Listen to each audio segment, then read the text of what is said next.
대서양 수심 30m 아래 어둠 속에 한치 앞을 볼 수 없는 차가운 바닷물이 펼쳐져 있습니다. 주변을 배회하는 포식자들이 있는 이곳에서 인간이 얼마 동안 버틸 수 있을까요? 아프리카 서해안에 기니만 대량의 석유가 매장되어 있는 곳입니다. 현재에도 수많은 석유 시추 장비들이 작동하고 유조선들이 석유를 운반 중입니다. 2013년 5월 26일 평소와 같이 기니만에서는 활발하게 시추 작업을 진행 중이었습니다. 바다에는 유조선뿐만 아닌 다른 수많은 배들이 존재했으며 나이지리아의 예인선 제스콘 포도 그곳에서 예인 작업을 함께 했습니다. 작업이 고된 만큼 선원들은 작업이 끝나자마자 피곤에 골아떨어졌습니다. 그리고 조용할 줄 알았던 새벽 5시경 갑작스러운 태풍으로 인해 발생한 거대한 파도가 제스콘 포를 강타하여 순식간에 배가 전복되게 됩니다. 심상치 않은 파도의 선원들은 즉시 잠에서 깨어나 확인하려 했지만 죽음의 위기에서 벗어날 수 없었습니다.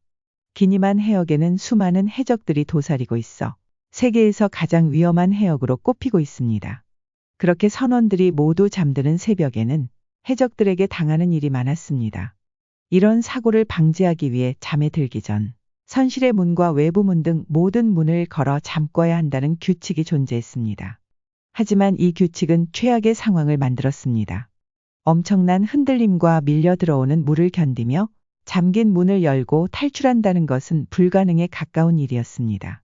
일부의 사람들이 선실 문을 열고 탈출을 시도했지만 이번엔 외부 문을 열지 못하고 그 자리에서 익사해버리고 말았죠.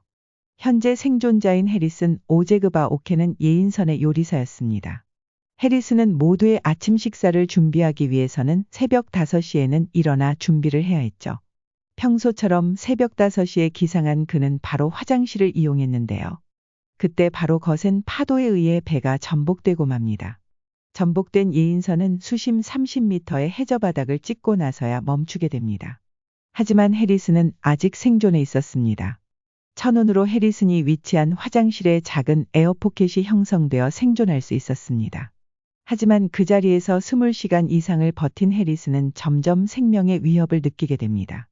죽어가던 선원들의 소리가 어느 순간 들리지 않았기 때문이죠.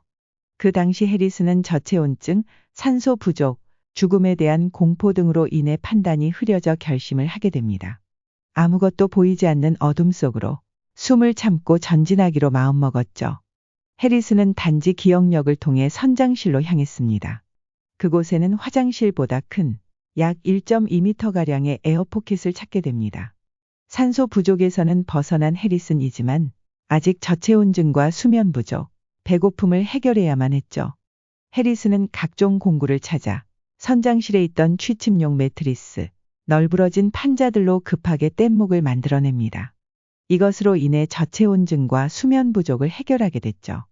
하지만 어둠 속을 전진하며 생긴 상처와 배고픔과 목마름이 그를 찾아왔습니다.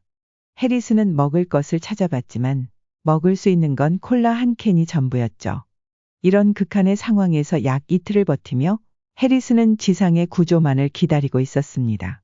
한편 지상에서는 해리슨을 구하려 했지만 상황이 좋지 못했습니다.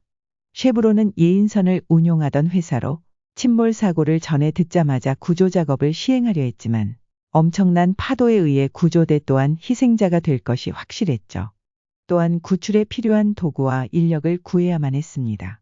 그렇게 사고 발생 약 이틀 후 모든 준비가 끝난 쉐브론은 이상하게도 구출 작전이 아닌 사체 회수를 목표로 잠수하게 됩니다. 그들은 선원들의 생존 가능성은 없다고 생각했던 것입니다. 다이버들은 외부 문을 여는 데만 약 2시간을 소요하여 문을 열었고 전복된 배 내부에는 진흙, 사체, 갑각류들이 다이버들의 시야를 방해하고 있었습니다. 점점 내부로 들어간 다이버들은 자주 마주쳤던 예인선의 선장을 목격하게 됩니다. 하지만 예인선의 선장은 이미 싸늘한 사체가 되어 있었죠. 다이버들은 동요하지 않고 회수 작업을 진행했습니다. 그때 갑자기 다이버의 손을 움켜쥔 한 손을 발견하게 됩니다. 그것은 바로 생존해 있던 해리슨의 손이었죠.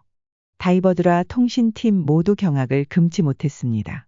그때는 사고 발생 후 약 60시간이 지난 후였기 때문입니다. 하지만 그를 데리고 지상으로 나가려 했지만 쉽지 않았습니다. 에어포켓 내의 공기는 해리슨의 생명을 구하는데 엄청나게 일조했지만 이산화탄소 농도가 높아 더욱 조심해야 했습니다.